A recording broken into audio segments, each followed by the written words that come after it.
Hello guys, मैं हूं Sarvesh, cameraman Sunil के साथ और आप देख रहे हैं न्यूज़ टिप। दोस्तों, आज के इस वीडियो में हम बात करेंगे, अगर आप एक सीएससी संचालक हैं, डिजिटल सेवा पोर्टल पर काम करते हैं और अभी तक आपको आधार सेवा केंद्र का काम नहीं मिल पाया है, आपकी फाइल कहां फंसी हुई है, आप कहां तक प्रोसेस कर चुके हैं, तो आज के इस वीडियो में हम सारी बातें करेंगे और पूरा प्रोसेस आपको बताएंगे, पूरे प्रक्रिया के बारे में आपको हम बताएंगे कि क्या क्या करना होता है। क्योंकि गाइज, मैं पिछले 2 सालों से सीएससी यूसीएल पे काम कर रहा हूं, क्योंकि जब स्टार्टिंग में यूसीएल का काम मिला था तभी मुझे मिल गया था और मैं तब से इस पे काम कर रहा हूं।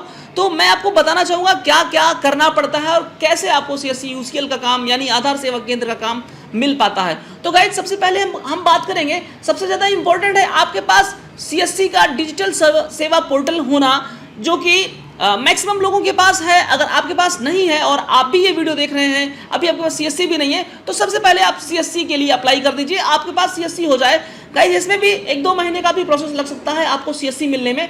लेकिन गाइज, अगर आपके पास सीएससी है, अगर आप सीएससी संचालक हैं, तो अब आपको जरूरत है कि आप बैंक बीसी के लिए अप्लाई करिए, वो भी थ्रू सीएससी, यानी कि सीएससी के जरिए ही आपको बैंक बीसी लेना है।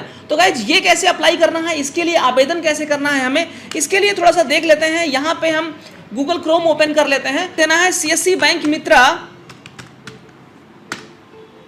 और यहां से बैंक मित्रा csccloud.in वाला पोर्टल आपको मिल जाएगा और यहां से आपको बैंक बीसी के लिए अप्लाई करना होगा अपने सेंटर के लिए। तो यहां पे सीधा लिख करके आ रहा है, are you interested to work with banking service, आप उसे यस कर देंगे तो फिर यहां पे आपको लॉगिन करने के लिए बोलेगा। तो गाइज, मैं यहां पे लॉगिन कर ले रहा हूं।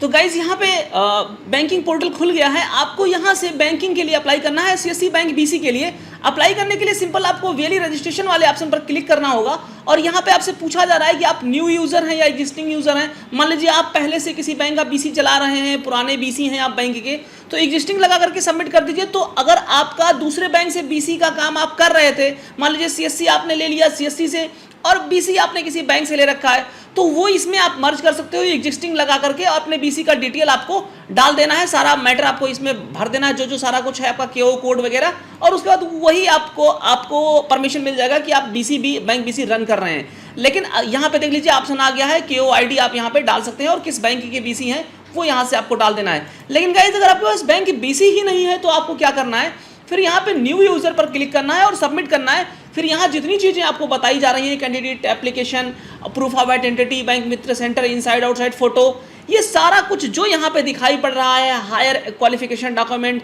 IIVF certification, PAN card, no objection certificate, police का एनओसी भी चाहिए आपको, तो ये सारी चीजें होनी चाहिए। अब बैंक बीसी लेने के लिए स्पेशली मेरा एक वीडियो है, वो आपको डिस्क्रिप्शन बॉक्स में उसका लिंक मिल जाएगा, इसका पूरा प्रोसेस मैंने बता रखा है, वो आप देख सकते हैं कि बैंक बीसी के लिए अप्लाई कैसे करना है और हमें मिलेगा कैसे।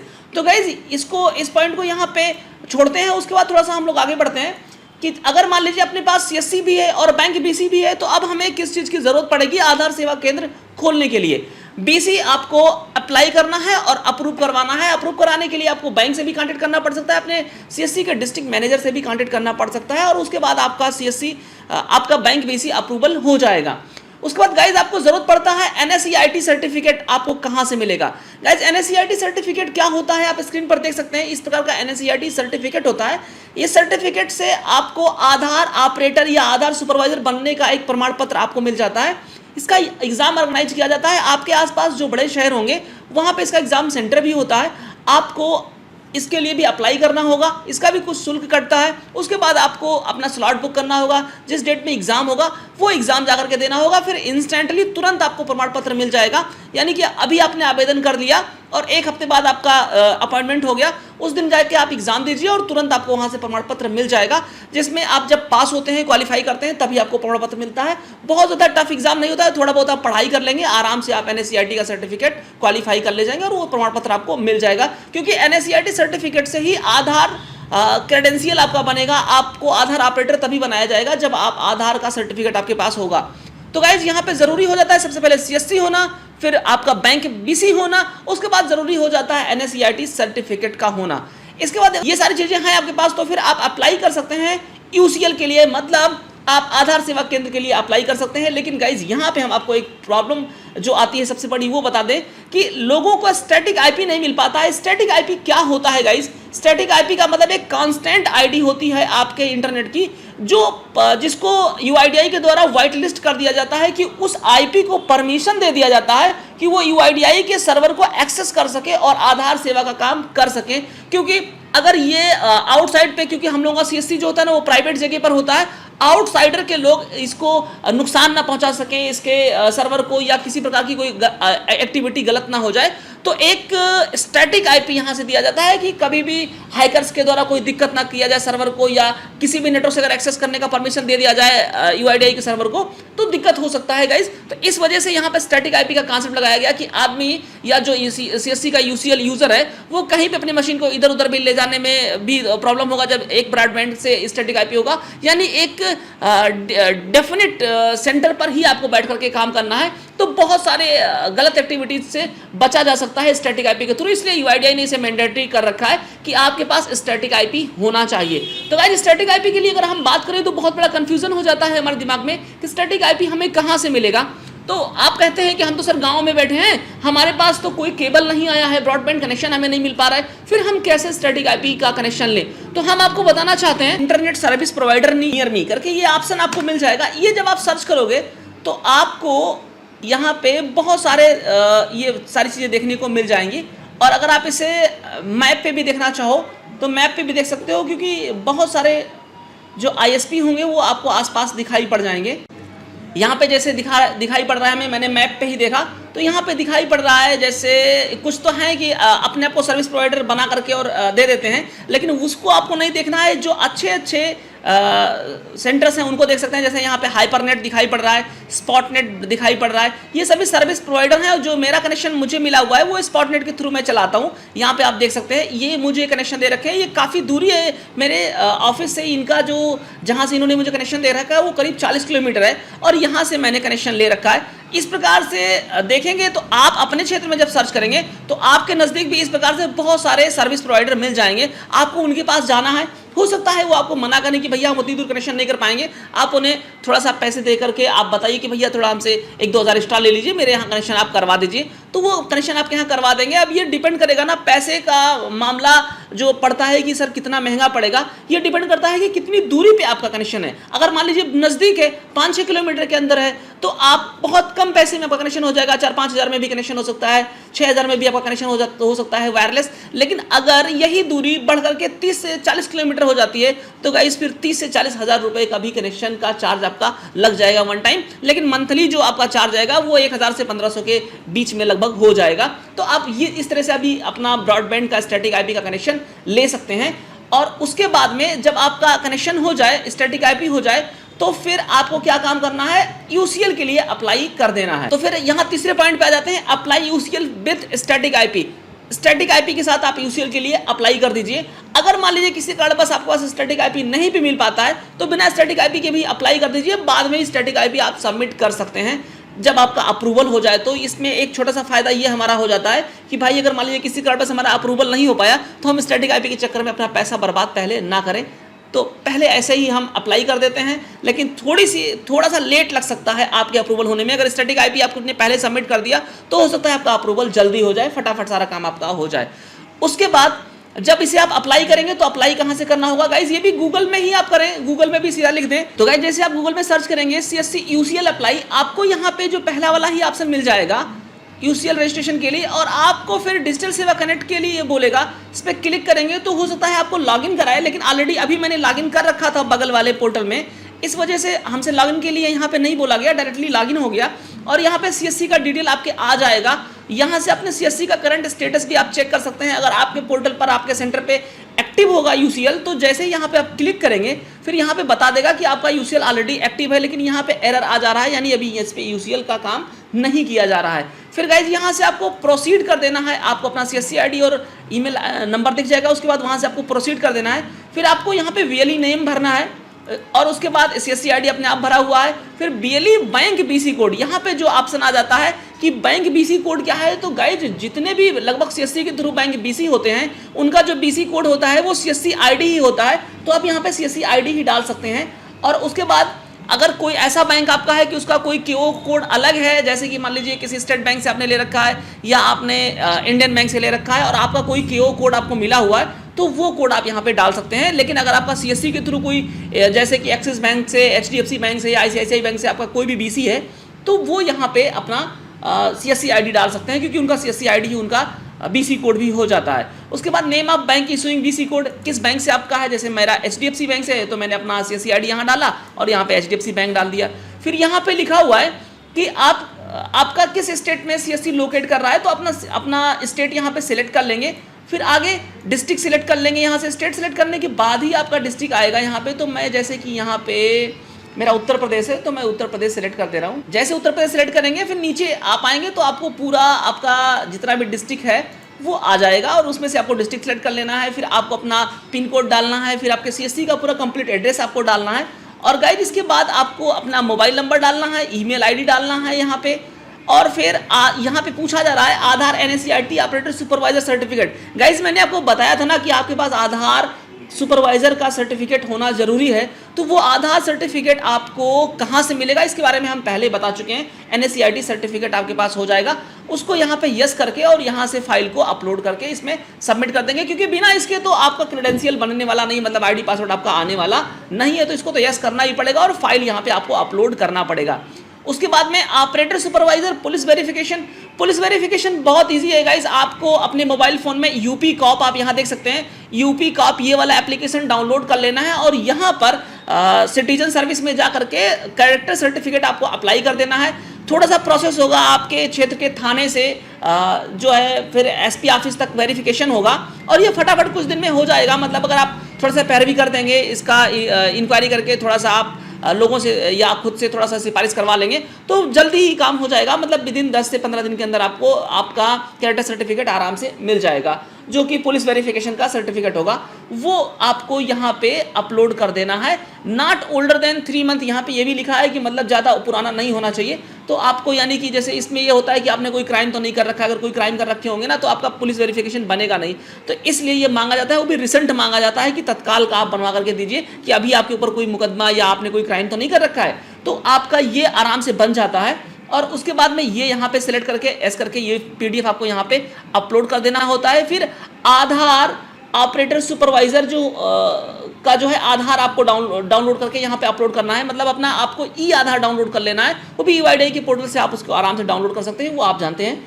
और उसको डाउनलोड करके यहाँ पे आपको यस करके उसको भी यहाँ पे अपलोड कर देना है। फिर पूछा जा रहा है operator supervisor mobile number link with Aadhaar, Aadhaar के साथ जो आपका मोबाइल नंबर लिंक हो वो यहाँ डाल दीजिए। फिर अल्टरनेट मोबाइल नंबर भी कोई डाल दीजिए। फिर आधार सुपरवाइजर ईमेल आईडी, गाइस आपको हम बताएं यहाँ पे जब भी ईमेल आईडी डालिएगा तो यहाँ पे वही ईमेल आईडी आप डालिएगा जो आपके आधार में लिंक हो, क्योंकि जब भी क्रेडेंशियल आपका आएगा आईडी पासवर्ड यूआईडीआई आपको यूआईडीआई से आपको भेजा जाएगा तो उसी ईमेल पे आपको भेजा जाता है जो ईमेल आप यहाँ पे सबमिट करते हैं और जो आपको क्रेडेंशियल फॉर्म में भरना होता है, जो कंसेंट फॉर्म में आपको भरना होता है, वो मैं आपको अभी बताता हूँ। फिर यहाँ पे पूछा जा रहा है लैपटॉप अवेलेबल एज पर यूआईडीआई स्पेसिफिकेशन, मतलब यहाँ पे अगर आपको देखना है कि लैपटॉप कैसा चाहिए तो यहाँ पे पूरा डिटेल उसका दिया रहेगा कि क्या कैसा लैपटॉप आपको चाहिए।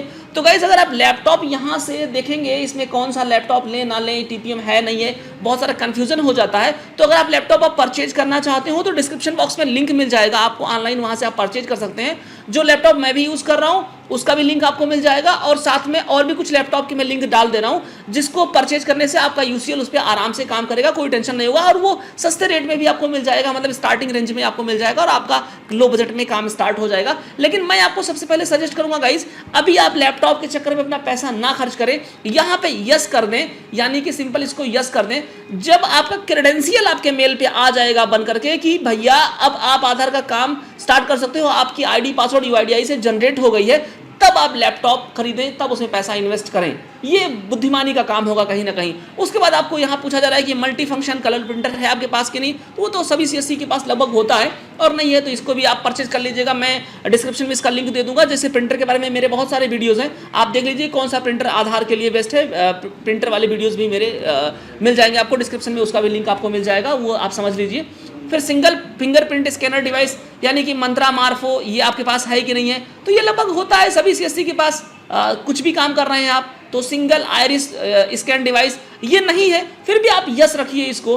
और बहुत सारे मित्रों के पास होगा भी। अगर मान लीजिए नहीं है तो बाद में खरीद लेंगे जैसे हमारा क्रेडेंशियल बन जाएगा।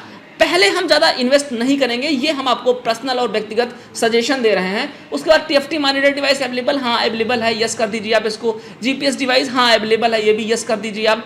नहीं है फिर भी, क्योंकि आपका जैसे क्रेडेंशियल बनेगा तुरंत आप खरीद लेंगे ना, खरीदने में टाइम नहीं लगता है भैया। जैसे क्रेडेंशियल बनेगा आप खरीद लेंगे, पहले पैसे इन्वेस्ट ना करिए। किसी कारणवश आपका कंसल्ट फॉर्म गलत हो गया, क्रेडेंशियल नहीं बन पाया, कोई बात हो गया, टारगेट नहीं आया, तो आपका पैसा फंस जाएगा। इस वजह से मैं आपको बार बार कह रहा हूं कि आप इसको यस करके रखिए, खरीदिए नहीं। अगर जैसे क्रेडेंशियल बनेगा तुरंत आप खरीद लीजिएगा फटाफट। फिर CSC centre having the space of waiting area of at least 5 citizen, मतलब आपसे कहा जा रहा है कि CSC सेंटर पे आपके पास 5-6 लोगों को बैठने की व्यवस्था है या नहीं है, तो इसको भी यस कर देंगे और अपने CSC का फोटो आप अपलोड कर देंगे, अंदर से भी और बाहर से भी, दोनों पे। इनसाइड वाले में अंदर का फोटो कर देंगे, आउटसाइड वाले में बाहर का फोटो आप अपलोड कर देंगे अपने CSC सेंटर का।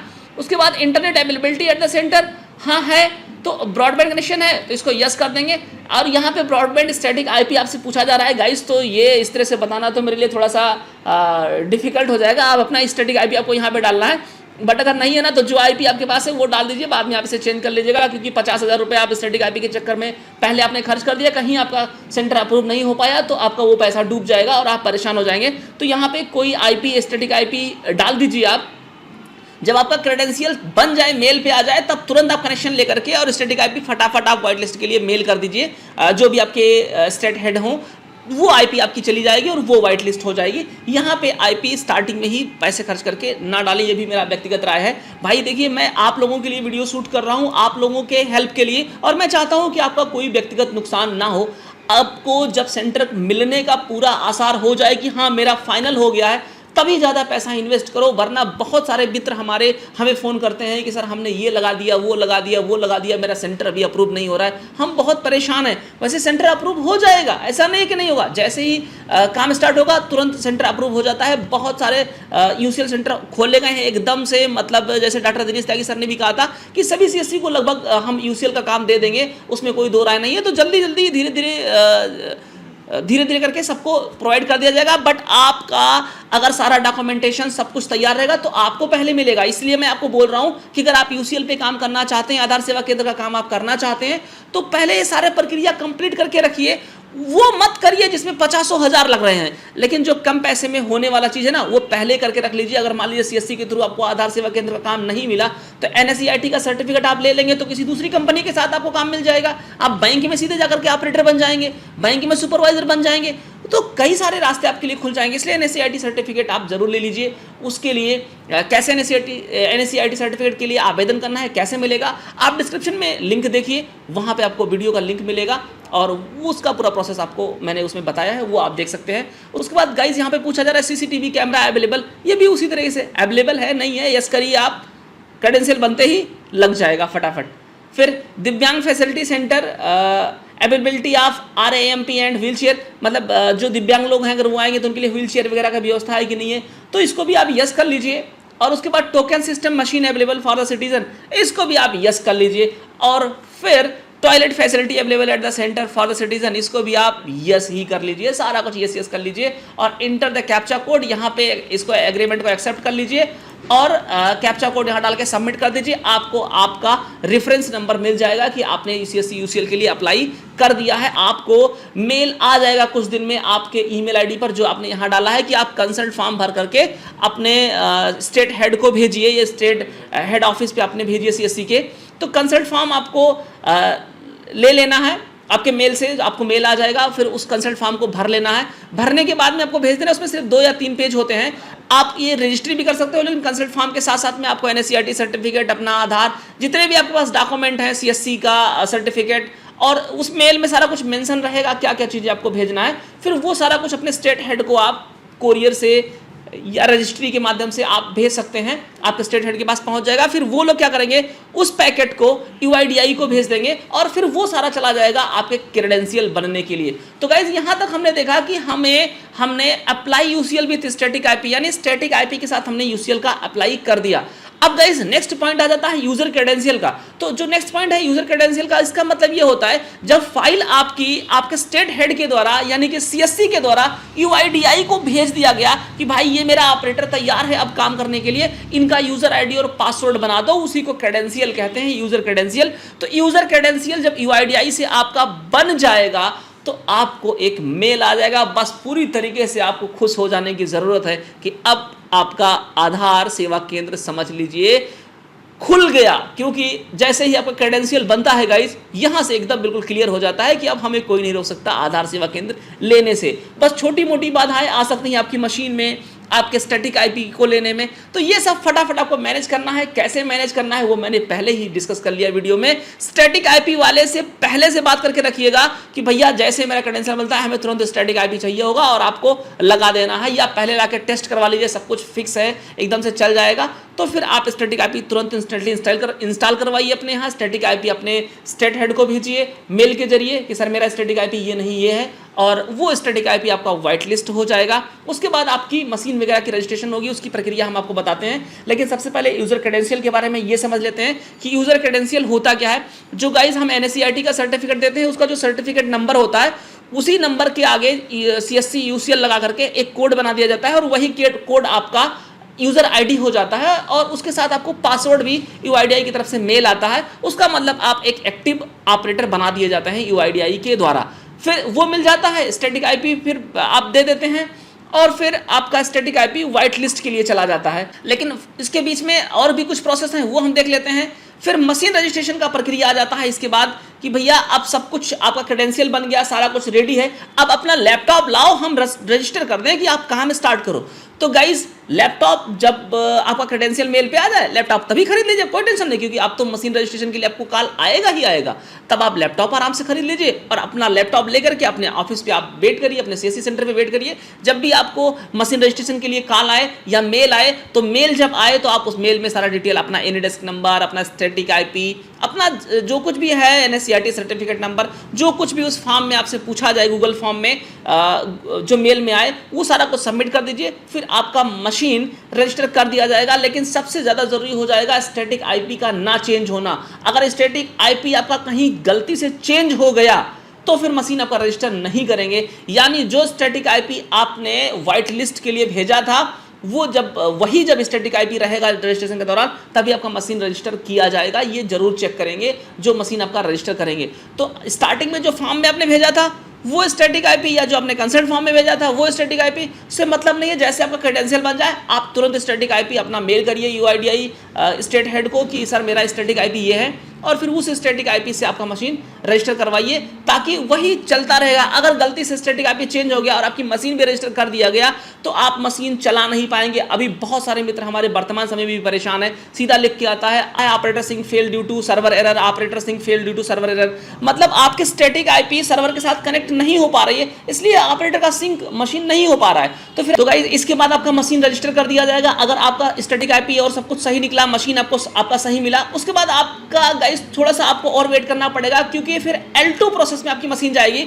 इस दौरान 6 से 7 दिन आपका लग सकता है। फिर L2 प्रोसेस जब आपका कंप्लीट हो जाएगा, इसमें कभी कभी 10 दिन भी लग सकता है। फिर जब L2 प्रोसेस कंप्लीट हो जाएगा, आपको मेल आ जाएगा कि भैया अब आप अपना काम स्टार्ट कर सकते हैं। तो फिर आप प्रसन्न हो जाइए। लेकिन गाइज उसके बाद भी आपको थोड़ा सा वेट करना है। जब मेल आए 1-2 दिन तब भी वेट करना है। आपको अपना मशीन सिंक करना है। जब आपकी मशीन सिंक हो जाए, अपना डिटेल भरिए और काम स्टार्ट करिए। फिर log in and start UCL work. फिर आप लास्ट स्टेज से पहुंच जाते हैं और यहां से आप अपना यूसीएल मशीन लॉगिन कर लेते हैं और लोगों का आधार कार्ड का अपडेशन का काम आप शुरू कर देते हैं, और फिर आपका बिजनेस यहां से स्टार्ट हो जाता है। तो ये पूरी प्रक्रिया थी आधार यूसीएल के बारे में। अगर आप आधार सेवा केंद्र चलाना चाहते हैं तो ऐसे ये वीडियो अगर आपको अच्छा लगा है तो वीडियो को लाइक करना, चैनल को सब्सक्राइब करना ना भूलें। मिलता हूं अगले किसी और वीडियो में, तब तक के लिए जय हिंद।